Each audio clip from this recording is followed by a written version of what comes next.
আসসালামু আলাইকুম প্রিয় শিক্ষার্থী।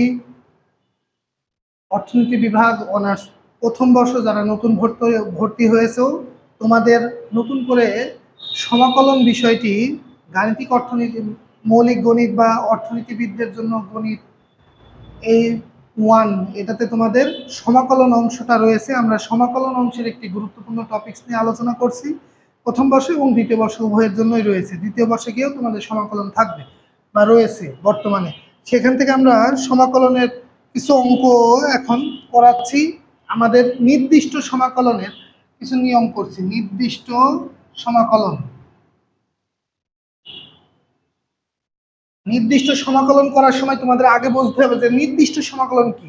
যদি কোনো সমাকলনের একটা উচ্চ সীমা এবং নিম্ন সীমা উল্লেখ থাকে, তখন সেই সমাকলনকে আমরা নির্দিষ্ট সমাকলন বলবো। তাহলে আমাদের দেখো সীমা দেওয়া রয়েছে এবং এখানে কি ইন্টিগ্রেশন মার্ক আর ডিএক্স আছে। তাহলে আমরা বুঝছি ইন্টিগ্রেশন মার্ক এবং ডিএক্স এর কারণে এটা সমাকলন, এবং ইন্টিগ্রেশন মার্কে হচ্ছে কি উচ্চ সীমা এবং নিম্ন সীমা দেওয়া রয়েছে। তাহলে আমরা বুঝতে পারছি যে এটা নির্দিষ্ট সমাকলন। তাহলে আমাদের 2x এবং এটা কি ভাগের রূপে রয়েছে। এই নিয়মটাকে আমরা সখণ্ড সমাকলনে রূপান্তর করে সমাধান করতে পারি বা প্রতিস্থাপন পদ্ধতির সাহায্যেও সমাধান করতে পারি। তাহলে আমরা আমাদের দেখো 2x রয়েছে উপরে, নিচে রয়েছে x square plus 1 square whole square. এইটার হোল স্কোয়ার যদি থাকে, তার ভিতরের অংশটাকে আমরা বলবো z এর মান। ধরি z সমান x স্কোয়ার প্লাস 1। তাহলে আমরা এই ভিতরের রাশিটাকে আমরা কি z ধরছি। তাহলে dz বাই হচ্ছে কি dx। তাহলে এখান থেকে আমরা অন্তর্কলন প্রক্রিয়া করতে পারি। তাহলে আমরা দেখো অন্তর্কলন করছি, তো অন্তর্কলনের ঘাতের নিয়ম হচ্ছে কি পাওয়ার প্রথমে আসে, পাওয়ার থেকে 1 বিয়োগ। তাহলে 2 হচ্ছে কি পাওয়ার প্রথমে আসলো, চলক বসে গেল, পাওয়ার থেকে 1 বিয়োগ করলে কি 2x থাকে। আর এখানে 1 এর অন্তর্কলন হচ্ছে কি 0, ধ্রুবকের অন্তর্কলন 0, এটা তোমাদের মুখস্থ রাখতে হবে। তাহলে এখানে অতএব আড়াআড়ি গুণ করছি 2x dx dz বাই হচ্ছে এখানে কি dx এর মান হচ্ছে কি 1/2x dz। এই পর্যন্ত আমরা প্রতিস্থাপনের পদ্ধতি করলাম। দেখো এখানে সীমা দেওয়া রয়েছে, এই সীমাগুলো হচ্ছে কি x চলকের সীমা। তো আমাদের এই যখন চলকের পরিবর্তন করছি, তাই আমাদেরকে এই সীমাগুলোর মানও কি পরিবর্তন করে নিতে হবে। তাই আমরা x চলকের মান প্রশ্নে দেওয়া আছে 5 হলে z সমান এই যে সীমা রয়েছে, এই সীমাতে আমরা বসাই দিচ্ছি 5 স্কোয়ার প্লাস 1। তাহলে এখান থেকে হচ্ছে কি 25 প্লাস 1 26 হচ্ছে কি z চলকের উচ্চ সীমা। এবার x সমান যদি 2 হলে, x সমান 2 কেন ধরছি, যে এখানে নিম্ন সীমা x চলকের 2 রয়েছে। 2 হলে z চলকের নিম্ন সীমার মান বের হবে কি 2 হোল স্কোয়ার প্লাস 1 সমান হচ্ছে এখানে কি 4 প্লাস 1 সমান সমান কি 5। তাহলে আমরা এখানে অঙ্কের সমাধান করার সময় কি 5 এবং 2 এর যে উচ্চ সীমার মান পেয়েছি, তো ইন্টিগ্রেশনে 26 আর হচ্ছে কি 5 বসাই দিলাম, এবং 2x আর এখানে যে মান ধরেছি z স্কোয়ার আর dx এর মান কি 1/2x dz মান বসাই দিলাম। তাহলে এখানে দেখো কি 2x হরে আছে এবং লবে আছে, কাটাকাটি হয়ে গেল। তাই এখান থেকে কি 26 5 1/z স্কোয়ার dz বসাই দিলাম।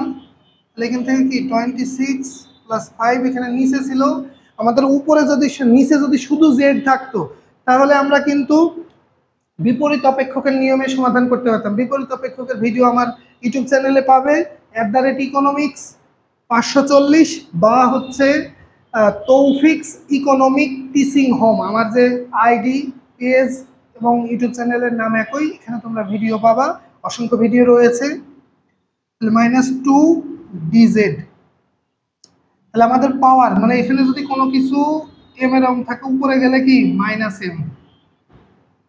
এটা একটা সূচকের সূত্র। আর একটা যদি তোমার -m থাকে, এটা আবার নিচে নিয়ে আসলে কি +am হয়ে যাবে। এটা হচ্ছে সূচকের সূত্র, সূচকের নিয়মের। তাহলে আমরা এখান থেকে আমাদের কি সূত্র প্রয়োগ করতে পারি, z -2 + 1। দেখো এখানে কি z এর উপরে মাইনাস থাকুক প্লাস থাকুক এটা কোনো বিষয় নয়, বিষয় হচ্ছে উপরে কি রয়েছে, পাওয়ার আকারে রয়েছে। পাওয়ারের সূত্র সমাকলনে যে পাওয়ার থাকে তার সাথে 1 যোগ করতে হয়, এবং হরেও কি সেই পাওয়ারের সাথে 1 যোগ করতে হয়। আর আমাদের যে উচ্চ সীমা ছিল, সেই উচ্চ সীমাটা আর নিম্ন সীমাটা কি ব্র্যাকেটের সাথে আমরা বসাই দিলাম। তাহলে আমাদের এখানে মান হচ্ছে কি z-1, নিচে হচ্ছে কি -1। তাহলে এখানে হচ্ছে কি 26 বাই হচ্ছে কি 5। তাহলে এখানে আমরা পেয়ে যাচ্ছে কি -1/z, -1/z 26 5।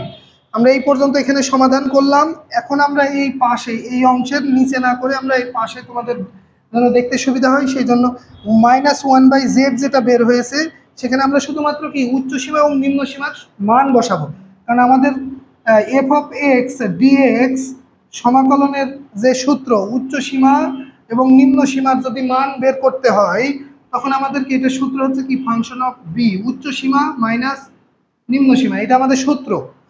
নির্দিষ্ট সমাকলনের একটি সূত্র, আমাদের অনির্দিষ্ট সমাকলনের প্রক্রিয়ার সাহায্যে আমরা সমাধান করব এবং আমাদের এই সূত্রে আমরা মানটা বসাবো। তাহলে আমাদের একটা অপেক্ষক পেয়েছি, মানে ফাংশন পেয়েছি, সমাকলন করে যে ফাংশনটা পাবো সেই ফাংশনে আমরা হচ্ছে কি মান বসাবো। তাহলে এখানে কি 1/z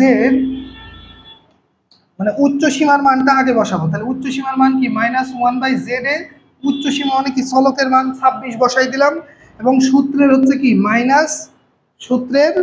মাইনাস এবার হচ্ছে ফাংশনে এটা একটা পদ আকারে রয়েছে মাঝে -1/z এর মান কি 5।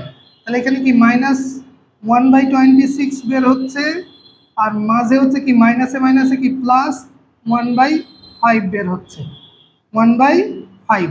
এখন -1/26 এর ভাগফল হচ্ছে কি 0.04। আমরা ক্যালকুলেশন করে 1কে 26 দিয়ে ভাগ করলে 0.04 হবে, মাইনাস ছিল মাইনাস আর এখানে মাইনাস মাইনাস প্লাস হয়ে গেছে। আর 1কে 5 দ্বারা ভাগ করলে কি 0.2, এই 0.2 মানে কি 20 থেকে 40 বিয়োগ করলে কি +0.16 বের হয়। এটাই আমাদের অঙ্কের উত্তর। দেখো আমরা কি সুন্দরভাবে আমাদের ক্লাসটা কি শেষ করলাম। তোমাদের যদি ক্লাস ভালো লেগে থাকে তাহলে আমাদের কোর্সে জয়েন হতে পারো। কুষ্টিয়া সরকারি কলেজ সংলগ্ন এডুকেশন জোন কোচিংয়ের 3য় তলায় আমি মোহাম্মদ তৌফিকুল ইসলাম সকল বিষয়েরই ক্লাস নিব। গাণিতিক, অর্থনীতি, ব্যষ্টিক, সামষ্টিক থেকে অনার্স প্রথম বর্ষের ইংরেজি এবং কম্পিউটার সহ সকল কোর্সের এক জায়গায় এসে তোমরা সকল বিষয়ের সমাধান পাবা। আশা করি নির্ভরযোগ্য একটি প্রতিষ্ঠান আমাদের উপরে আস্থা রাখতে পারো বা আমার উপরে আস্থা রাখতে পারো। ইনশাল্লাহ পূর্বের ন্যায় এবারও তোমাদের জন্য একটি সুন্দর ভালো রেজাল্ট বা ফলাফলের দিকে নিয়ে যাওয়ার চেষ্টা করব। এবং আমার আইডি এবং পেজে তোমরা দেখতে পারো কি পরিমাণ কমন আসে এবং কি পরিমাণ ক্লাসের মানে সহযোগিতা করা হয় স্টুডেন্টদের সাজেশন থেকে শুরু করে মূল বইয়ের পড়া থেকে শুরু করে সকল বিষয়ের তত্ত্বাবধানে আমি মোহাম্মদ তৌফিকুল ইসলাম। এবং আমার ইউটিউব চ্যানেল হচ্ছে কি @economics540, এটা আমার ইউটিউব চ্যানেল এবং আমার নাম্বার হচ্ছে 01939731700, এটা 013। আমরা ক্লাস নিচ্ছি কুষ্টিয়া সরকারি কলেজের মেন গেটের সামনে। আর আমার এই নাম্বারে যোগাযোগ করলেও এটা আমার ব্যক্তিগত নম্বর, যোগাযোগ করতে পারো। আসসালামু আলাইকুম।